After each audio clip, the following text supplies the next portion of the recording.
Hello, I'm Andrew E. Pierce, and I'm a singer, songwriter, vocal arranger, and vocal mentor. Today, I want to go through very briefly the different processes that every singer needs to go through in order to develop their voice and their overall vocal instrument. There are three main areas that we're going to look at briefly.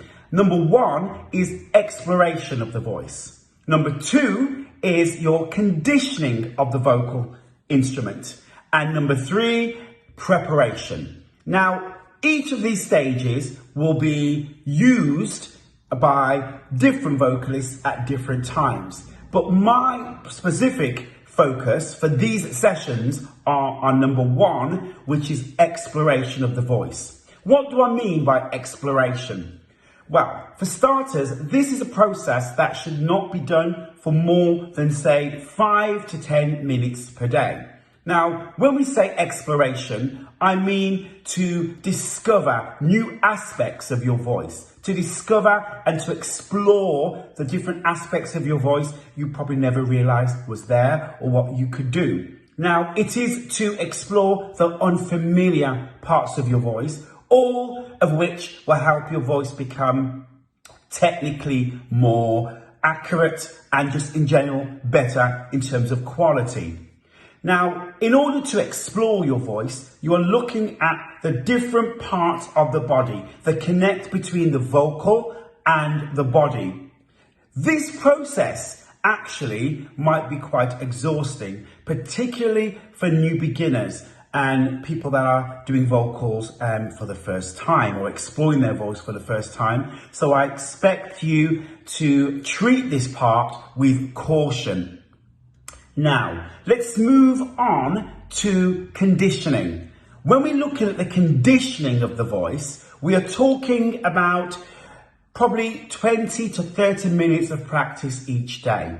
This is to be done mindfully, and this part of your vocal development and process is all about vocal scales, for example. It's all about doing certain patterns and certain technical intricacies that you've not quite perfected yet, repeatedly. So it's about vocal repetition, being mindful about what you do, and to get certain aspects of your vocal precise. Now, this is the technique I often do when I'm recording in the studio, because I'm trying to get the most authentic sound, but of course I'm trying to get the best quality sound. So I will practice certain vowel sounds, certain scales, certain sounds and words in order to get the precision that I'm looking for and the precise vocal tone.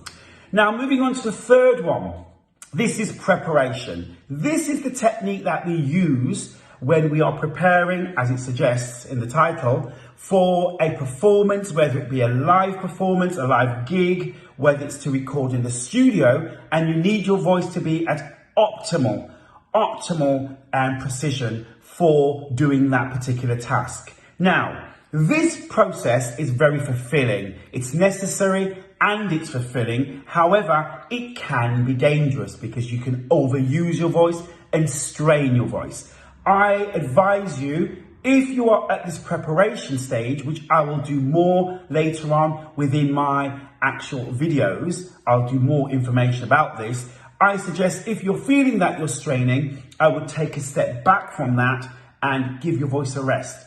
The whole thing is you do not want to be straining your voice. In light of that, when I was recording my first album many years ago with Universal Records, I was forbidden from actually recording first thing in the morning. In fact, I was not allowed to record until late morning or late afternoon towards the evening. Why, you may ask? Because that's the time where your body has woken up. Your entire physique has been alive for a few hours. For example, you've been speaking for the morning, you've been speaking early afternoon. So that in itself is a technique that warms up your voice and your body. Now, as I mentioned at the start, exploration, conditioning, and preparation are the three areas that I will look at later on in this scheme. However, we are focusing on now with exploration, all about finding out your voice, knowing whether you're in pitch or not in pitch, and just knowing who you are as a singer.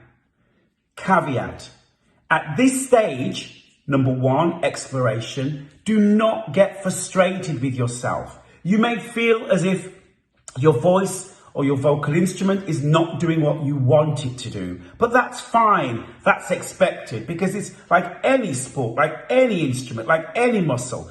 If you have not been using it correctly and regularly, then of course it will not be able to do what you want it to do until you've progressed and developed some muscle. So thank you for listening. Please press the like and subscribe button for further tips. Thank you very much. I'm Andrew E. Pearce.